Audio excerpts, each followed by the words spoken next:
जरा खड़े हो मॉनिटर। क्लास है 8th क्लास के सभी बच्चे आज प्रेजेंट हैं, तालियां बजाइए इनके लिए और उनके इंचार्ज के लिए भी, क्योंकि मोटिवेशन का काफ़ी फर्क रहता है और सभी बच्चे प्रेजेंट के बातें भाई बड़े खेत के साथ कहना पड़ रहा है। जैसा गांव में स्थितियां आजकल हो रही हैं, शायद सभी बच्चों को पता चला होगा कि किस प्रकार की दुर्घटना और दुखद घटना जो है गांव के अंदर हुई है। पहले भी इस प्रकार की घटनाएं होती रही है, तो सभी बच्चों को 9वीं 10वीं 11वीं 12वीं के तो मैच्योर हो जाते हैं। ये कोई लंबा चौड़ा बड़ी दुश्मनाई की वजह से ऐसा नहीं होता, छोटी छोटी बातें होती हैं। मैं इधर से जा रहा हूँ, सामने से आ रहा है, तेरे को हाथ लग गया, कंधा लग गया, तो उसी चीज को जो है जहन में लेकर के और आपस में वैमनस्य पैदा हो जाता है और जिसकी वजह से इतनी बड़ी घटना घटित हो जाती है। पहले भी 2-3 घटनाएं इस तरह की हुई है, बहुत दुखद है। बड़े बच्चे जरा थोड़ा सा इस विषय पर सोच करके देखो कि जिस बच्चे का बाप जो 2री 3री 4थी क्लास के अंदर बच्चा है, क्या तो वो काम कर लेगा, क्या वो करके खा सकता है और उसकी क्या हालत होगी, किस प्रकार से वो सर्वाइव करेगा। इसके पिताजी के साथ इस प्रकार की घटना हो जाती है। तो इस प्रकार की परिस्थितियों में यूथ जो होता है, युवा बच्चे जो होते हैं, वो सुधारने में काफी महत्वपूर्ण भूमिका निभाते हैं। इतिहास के अंदर पढ़ते आ रहे होंगे, स्वामी दयानंद ने इस उम्र में घर छोड़ दिया। भगत सिंह जो है युवा अवस्था होते ही तो वो जो है फांसी पर झूल गए थे।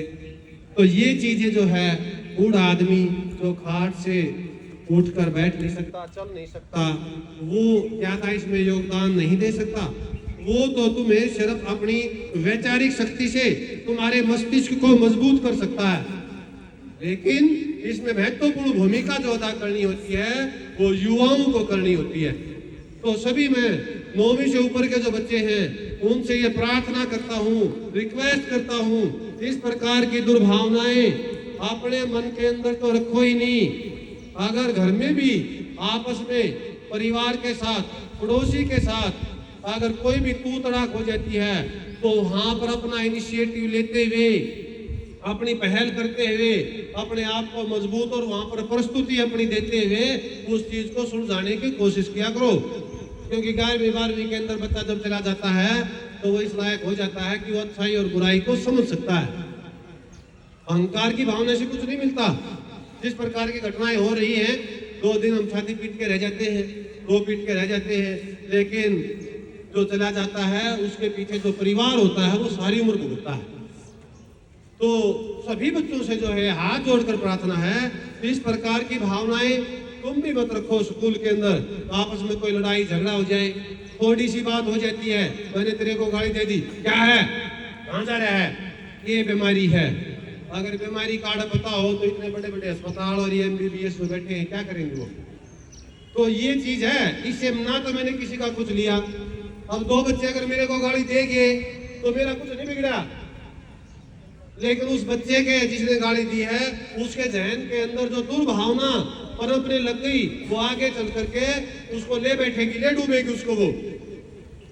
तो इन चीजों से जो है अपने आप को बचाओ और समाज के अंदर एक अच्छा उदाहरण प्रस्तुत करो और आस पड़ोस को जो है संभालने में हमारी युवाओं की ही महत्वपूर्ण भूमिका होती है। चाहे सफाई का मामला है, चाहे लड़ाई झगड़े का मामला है, गांव के अंदर कितने भी अगर 100 झगड़े तुम उठा लो आस पड़ोस के, चाहे अपने परिवार में चाचा ताऊ के, आपस में भाइयों के, तो वो किसी बड़ी जो है प्रॉपर्टी और जमीन के ऊपर नहीं होते। अगर किसी का जमीन के ऊपर, प्रॉपर्टी के ऊपर है, वो तो लंबी दुश्मनाई हो जाती है। ये जो इस तरह के झगड़े होते हैं, मेरे बार ने तुमने झाड़ू का लड़ंगा सरका दिया, इसी के ऊपर लठ बजते हुए देखते हैं गाँव के अंदर, आए दिन की घटनाएं ही है।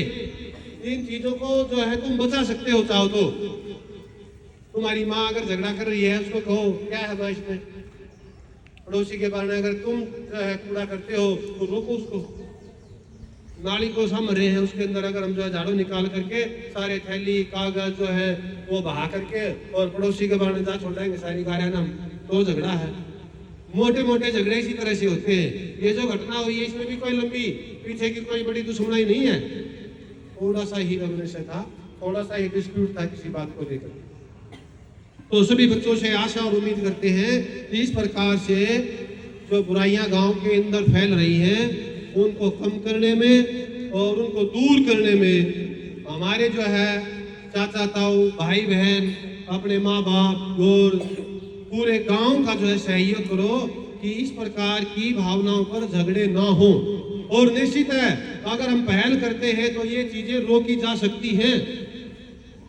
अगर दो आदमी झगड़ रहे हैं, तीसरा आकर के कोई यूं कहेगा मेरा सुशीला मैडम का झगड़ा है, और आकर के कंचन मैडम ये कहेगी हाँ सुशीला मैडम कर दे खिंचाई, आज तो फंस रहा है।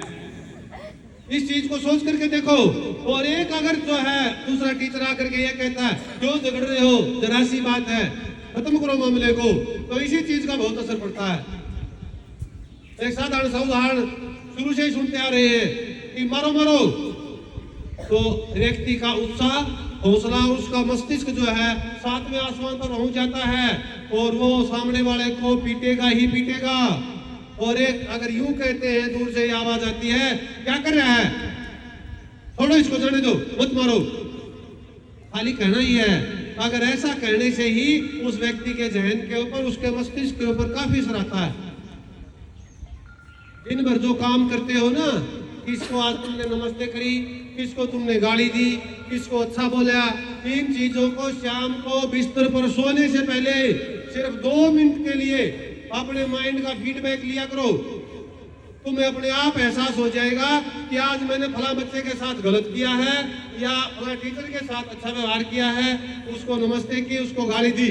तो ये चीजें जब जहन के अंदर आएंगी तो अपने आप तुम्हें ये एहसास हो जाएगा कि दिन भर का आज मेरा व्यवहार ओवरऑल किस प्रकार का रहा है। सभी बच्चे, कोई लंबा चौड़ा समय नहीं कहता मैं, सिर्फ जो है सोने से पहले 1 मिनट ही कर लिया करो। दिन भर का फीडबैक अपने मस्तिष्क के अंदर ये रिवाइज करो कि आज पूरे दिन मैंने क्या किया। सुबह उठने के बाद माँ बाप को बोला, किस तरह से बोला, मुझे फलाना काम बताया गया, क्या मैंने किया या मना किया, फलाने टीचर का काम किया या नहीं किया। वो फीडबैक अपने दिमाग में अपने लिए ले लो, उससे जो है किसी दूसरे को नहीं, तुम्हारे को अपने को फायदा होगा। वैचारिक शक्ति जो है तुम्हारी मजबूत हो जाएगी उससे, और विचारों में शुद्धता आनी 100% शुरू हो जाएगी। 10 दिन लगातार ऐसा करके देख लो, अगर उसके अंदर परिवर्तन ना हो तो कोई बच्चा आकर के मेरे को बताओ कि जी मैंने 10 दिन ऐसा किया है, दिन भर का अपना फीडबैक लिया है और उस फीडबैक से मुझे रत्ती भर भी फर्क नहीं लगा। कोई भी बच्चा 10 दिन लगातार करके देखो, अवश्य फर्क लगेगा, बुराई से दूर जाओगे। अपने आप मस्तिष्क तुम्हें जो है इशारा करेगा कि आज दिन में तूने ये काम गलत किया। अपने आप दिमाग के अंदर तुम्हें जो है हीनता की भावना महसूस होने लग जाएगी जब गलती करोगे।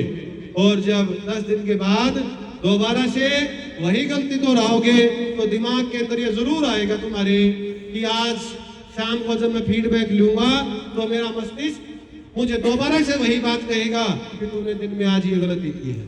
तो इससे हम बुराइयों से बच सकते हैं। तो इसलिए सभी विद्यार्थियों से आशा और उम्मीद करते हैं कि वो जो है गांव के अंदर, स्कूल के अंदर, अपने मस्तिष्क के अंदर एक अच्छा माहौल बनाने में स्वयं की, स्कूल की और गांव की मदद करेंगे। Thank you.